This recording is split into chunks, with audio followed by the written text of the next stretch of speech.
Media बंधुओं, आज की ये प्रेस कॉन्फ्रेंस जिस खास मकसद से बुलाई गई है उसके बारे में मैं अपनी बात रखूं, लेकिन इससे पहले मैं अपनी पार्टी की ओर से पूरे देशवासियों व खासकर उत्तर प्रदेश की जनता व वीर जवानों को 68वें गणतंत्र दिवस की हार्दिक बधाई एवं शुभकामनाएं भी देती हूँ।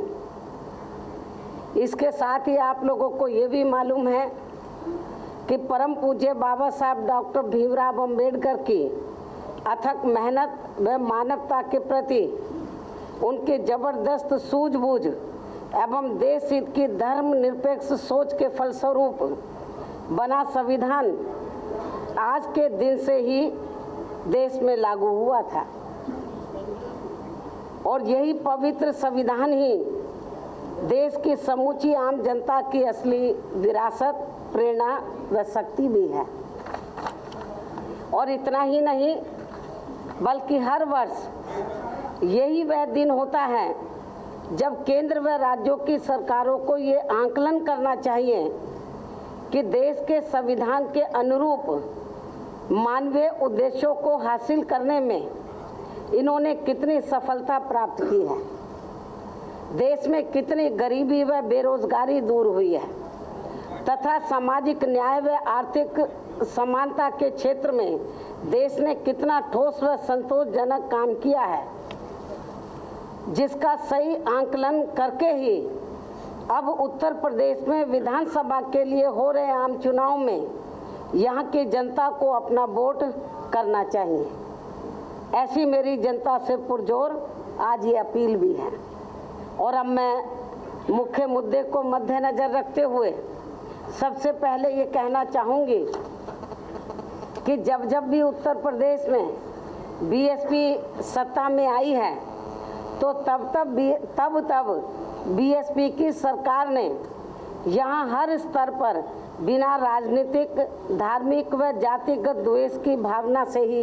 कार्य किया है और खासकर प्रदेश की कानून व्यवस्था व अपराध नियंत्रण के मामले में हमारी पार्टी ने अपने राजनीतिक स्वार्थ में कभी भी यहाँ गुंडों, बदमाशों, माफियाओं, अराजक व सांप्रदायिक तत्वों आदि से किसी भी प्रकार का कोई समझौता नहीं किया। और इस मामले में मेरी सरकार के दौरान यदि हमारी पार्टी के लोगों ने भी सपा के लोगों की तरह ही कानून को अपने हाथों में लेकर कुछ भी गलत कार्य करने की कोशिश की है तो फिर उन्हें बिना कोई देरी किए हुए ही पार्टी से निकालने के साथ साथ उनके विरुद्ध सख्त कानूनी कार्रवाई भी की है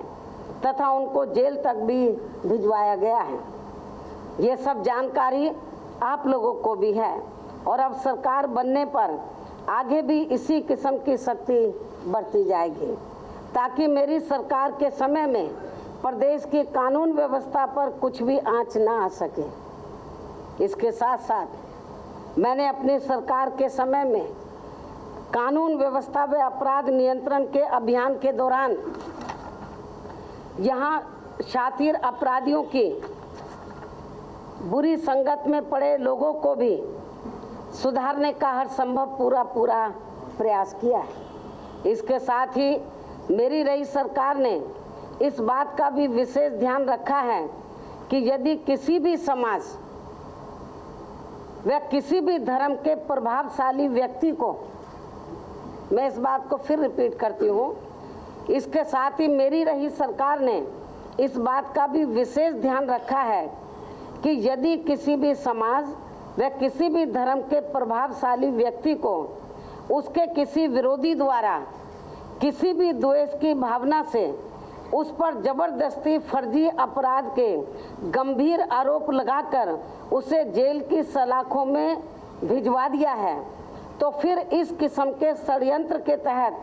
फर्जी फंसाए गए लोगों के साथ मेरी सरकार ने कभी भी कोई अन्याय नहीं होने दिया। अर्थात उनके बारे में सही तथ्यों की जांच पड़ताल करा के उन्हें इंसाफ दिलाने की भी पूरी कोशिश की है और साथ ही उनकी हिफाजत भी की है। इसके साथ साथ ऐसे लोगों के पार्टी में आने पर फिर हमने उन्हें हर स्तर पर उनकी कार्य क्षमता व उनके अपने खुद के समाज में उनकी अपनी पकड़ के हिसाब से, प्रभाव के हिसाब से अहमियत भी दी है। और इस बात का खास उदाहरण अल्पसंख्यक समाज से संबंधित मुख्तार अंसारी का खुद का अपना परिवार है, जिनके बढ़ते हुए प्रभाव से दुखी होकर व द्वेष की भावना से इनके विरोधियों ने जबरन इन पर अनेकों आपराधिक मामले दर्ज करा के इनकी राजनीति में व समाज में तथा आम जनता में भी इमेज को खराब करने की पूरी कोशिश की है, जिन्हें मद्देनजर रखते हुए ही कुछ वर्ष पहले इनको बीएसपी में भी शामिल कराया गया था और उस दौरान इन्होंने अर्थात मुख्तार अंसारी के परिवार ने, पूरे परिवार ने बीएसपी के झंडे व बैनर के तले एमपी व एमएलए आदि के चुनाव भी लड़े थे। ये भी आप लोगों को जानकारी है। लेकिन कुछ समय के बाद सपा के दबाव में आकर फिर इनको बीएसपी से अलग होना पड़ा और जिसका इन्होंने अब पश्चाताप भी किया है, जिसे ध्यान में रखकर ही आज पुनः इनको बीएसपी में शामिल किया जा रहा है। लेकिन इससे पहले यहाँ मैं ये भी कहना चाहूँगी कि इनको अर्थात मुख्तार अंसारी परिवार को खासकर पूर्वांचल के कृष्णानंद राय की हत्या से जो जोड़कर देखा जाता है, तो ये घटना सन 2005 में सपा सरकार के समय में घटी थी, जिसे अब बरसों बीत चुके हैं, जबकि इस मामले की सीबीआई जांच भी हुई है। लेकिन संबंधित अंसारी परिवार के मुताबिक इसकी पुष्टि के इनके आरोपी लोग आज तक भी कोर्ट में इसके पुख्ता सबूत नहीं जुटा पाए हैं।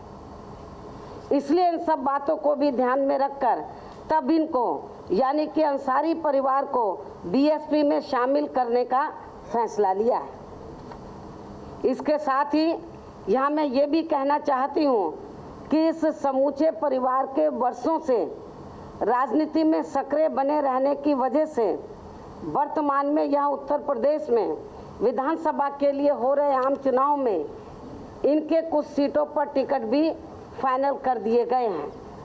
जिसके तहत मऊ सदर विधानसभा की सीट से वर्तमान सिटिंग एमएलए मुख्तार अंसारी को टिकट दिया जा रहा है और साथ ही घोसी की सीट से नई व नौजवान पीढ़ी को भी राजनीति में आगे लाने के उद्देश्य से इनके अपने खुद के बेटे अब्बास अंसारी को, जो इंटरनेशनल खिलाड़ी हैं, जिन्होंने 2 बार राष्ट्रीय गोल्ड मेडल भी प्राप्त किया है, इनको भी टिकट दिया जा रहा है। तथा गाजीपुर जिले की मोहम्मदाबाद विधानसभा की सीट से इनके बड़े भाई सिबगतुल्ला अंसारी, जो वर्तमान में सिटिंग एमएलए हैं, इनको भी यहाँ से टिकट दिया जा रहा है। लेकिन इसके साथ साथ यहाँ मैं ये बात भी जरूर स्पष्ट कर देना चाहती हूँ कि हमारी पार्टी सपा व बीजेपी आदि की तरह इनके नामी ग्रामी आपराधिक छवि वाले, खासकर अतीक अहमद, ब्रिजभूषण शरण सिंह, विजय मिश्रा, विरजेश सिंह, रघुराज प्रताप सिंह उर्फ राजा भैया,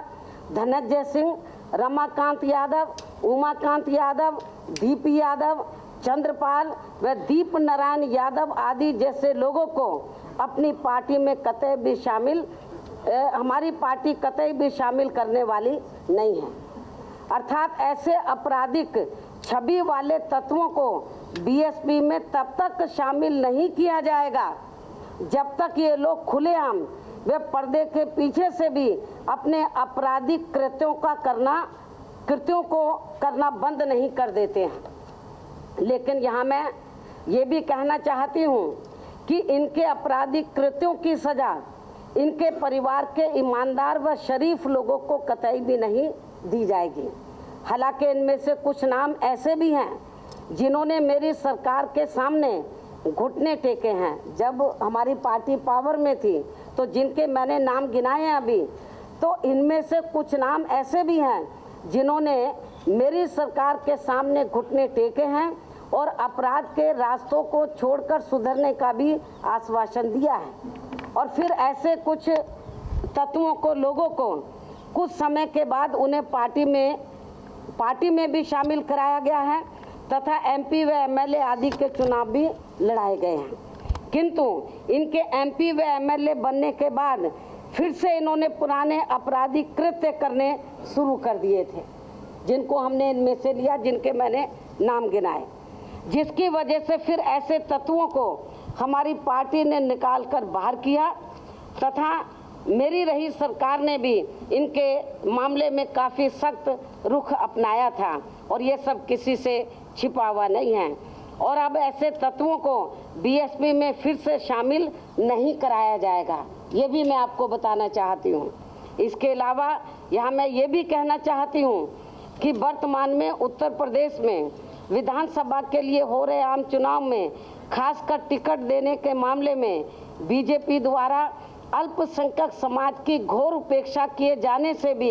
इनकी धर्मनिरपेक्ष विरोधी मानसिकता होने की भी छवि साफ झलकती है। इनकी इस किस्म की मानसिकता को देखते हुए यहाँ मेरा ये भी कहना है कि यदि बाबा साहब डॉक्टर अम्बेडकर ने देश में दलितों को राजनीति में आरक्षण नहीं दिया होता तो फिर ये बीजेपी जैसी जातिवादी पार्टी इसी प्रकार से इन वर्गों की भी राजनीति में जरूर उपेक्षा करती, अर्थात अल्पसंख्यक समाज के लोगों की तरह ही इनको भी टिकट नहीं देती। और इतना ही नहीं बल्कि इस पार्टी के बारे में फिर से मैं ये बात दोहराना चाहती हूँ कि केंद्र में बीजेपी व प्रधानमंत्री श्री नरेंद्र मोदी की सरकार को बने हुए अब लगभग 2.25 वर्ष पूरे हो चुके हैं, लेकिन इस अवधि में इन्होंने अपने लोकसभा चुनावी वायदों का अभी तक लगभग 1/4 हिस्सा भी कार्य पूरा नहीं किया है, जिस पर पर्दा डालने के लिए फिर इनको बिना पूरी तैयारी के ही नोटबंदी का भी फैसला लेना पड़ा है, जिसकी वजह से जनता अभी तक भी पूरे तौर से उभर नहीं पाई है। अर्थात इनकी इन सब कमियों व विफलताओं की वजह से अब उत्तर प्रदेश सहित पूरे देश की जनता में इस पार्टी व इनकी सरकार के प्रति जबरदस्त नाराजगी व आक्रोश व्याप्त है। और अब इनको खासकर उत्तर प्रदेश में हो रहे विधानसभा आम चुनाव में अपनी हार को देखते हुए उनको एडवांस में लग रहा कि उनकी हार होने वाली है, तो अब इनको खासकर उत्तर प्रदेश में हो रहे विधानसभा आम चुनाव में अपनी हार को देखते हुए किस्म किस्म की बेहूदी बातें करने के साथ ही धर्म का भी सहारा लेना पड़ रहा है। इससे ये साफ जाहिर होता है कि अब इन्होंने यहाँ उत्तर प्रदेश में चुनाव का नतीजा आने से पहले ही अपनी हार भी स्वीकार कर ली है। और यही मुख्य कारण है कि अब इनको फिर से चुनाव में राम मंदिर के निर्माण के नाम पर व इसकी आड़ में धर्म का भी सहारा लेना पड़ रहा है, जबकि इस मामले में ये बात सर्वविदित है कि ये विवादित मामला माननीय सुप्रीम कोर्ट में अभी तक भी लंबित पड़ा है और इस मामले में कोर्ट का अंतिम फैसला आने से पहले या इसके लिए अभी कोई भी निर्माण कार्य शुरू नहीं हो सकता है। अर्थात यह राम मंदिर निर्माण का किसी भी कीमत पर ये कार्य शुरू नहीं हो सकता है। लेकिन ये सब जानते हुए भी बीजेपी के नेताओं द्वारा राम मंदिर के निर्माण की बात जबरदस्ती सरकार बनाने से जोड़कर यहाँ की जनता को गुमराह करना व बेवकूफ़ बनाना नहीं है या मूर्ख बनाना नहीं है तो और क्या है। अर्थात जनता अब इनके इन सब हथकंडों के बहकावे में कतई भी आने वाली नहीं है। ऐसा मुझे प्रदेश की जनता पर ये पूरा भरोसा भी है। लेकिन ऐसा बयान देकर बीजेपी व इनके उत्तर प्रदेश स्टेट के प्रदेश अध्यक्ष ने चुनाव आचार संहिता का उल्लंघन करने के साथ साथ माननीय सुप्रीम कोर्ट के फैसले की भी अवहेलना की है। इसलिए इनके विरुद्ध मुख्य चुनाव आयोग को जरूर सख्त कार्रवाई करनी चाहिए, ऐसा हमारी पार्टी का भी अनुरोध है। इसी प्रकार इस चुनाव में सपा का भी काफ़ी बुरा हाल है, ये भी मैं बताना चाहती हूँ। इसी प्रकार इस चुनाव में सपा का भी काफ़ी बुरा हाल है और इसका सही अंदाज़ा, आप लोग मेरी बात सुनो पहले, बहुत इम्पोर्टेंट मैं बात आपको बता रही हूँ। इसी प्रकार इस चुनाव में सपा का भी काफ़ी बुरा हाल है और इसका सही अंदाज़ा इससे भी लगाया जा सकता है कि उत्तर प्रदेश में पहले चरण का चुनाव पश्चिमी यूपी में हो रहा है। ये आप लोगों को मालूम है कि पहले चरण का चुनाव पश्चिमी यूपी में हो रहा है, लेकिन ये सब जानते हुए भी इस पार्टी के नए बने मुखिया ने अपना चुनावी अभियान सुल्तानपुर जिले से शुरू किया है, जहां चुनाव 5वें चरण में होने वाला है। इससे भी आप लोग इस पार्टी की खराब स्थिति को भी अच्छी प्रकार से समझ सकते हैं। इन्हीं जरूरी बातों के साथ ही अब मैं मुख्तार अंसारी के परिवार को, मुख्तार अंसारी